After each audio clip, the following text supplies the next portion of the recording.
This is Hannibal here with a daily wrestling news update.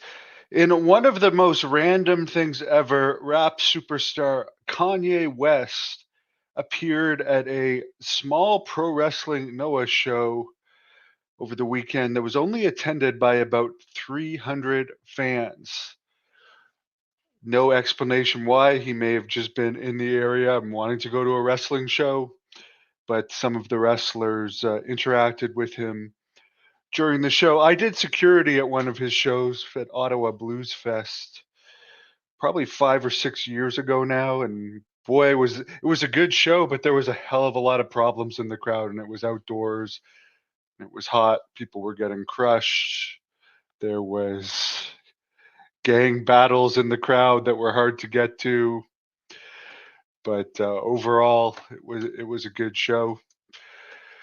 As far as more on Pete Rose, who passed away yesterday, WWE Hall of Famer, he was the first celebrity in the WWE Hall of Fame, which a lot of people think adding the random celebrities watered down the Hall of Fame, but it was done kind of just to get publicity because he isn't in the Baseball Hall of Fame due to betting on baseball, both for other teams and his teams.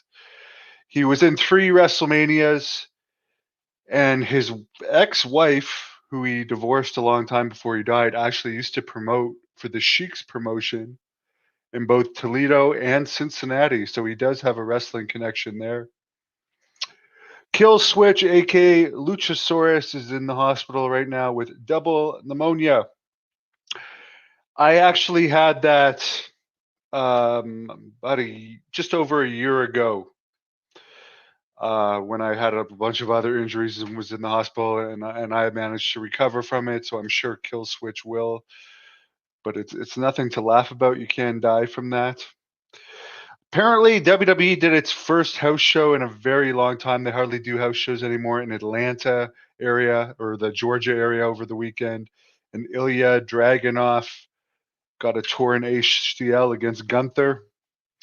So another reason why they don't want to do house shows. People are getting injured on stuff that's, I'm sure they tape it, but that's not really something you want, unless you never want your wrestlers to get injured, but you'd rather them get injured in bigger matches. Apparently, they're going to probably announce their new AEW WBD TV deal at the Dynamite taping this week, which is the 5-year anniversary of Dynamite. My God, how it has fallen over the past 5 years as far as ratings and attendance.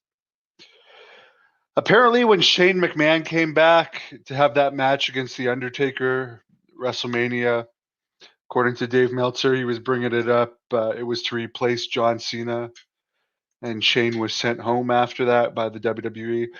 Apparently, during this McMahon documentary, Shane said he took all the risks to impress Vince.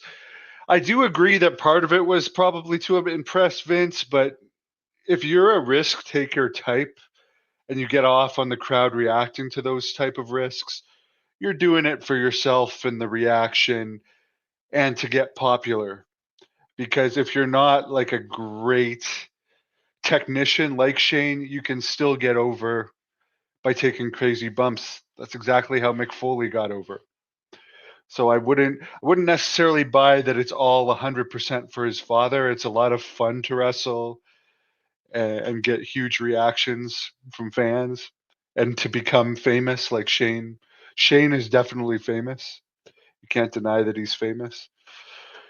Apparently, in AEW, Bandito, Adam Cole, Kenny Omega, Jay White, and MJF are all actually able to return.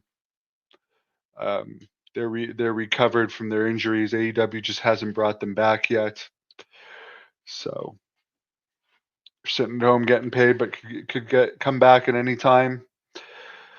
Uh, Joe said Shane did it to prove he was one of the boys. He also probably did it to get the payoffs for those matches because he would have got main event pay for those matches. More burger reviews.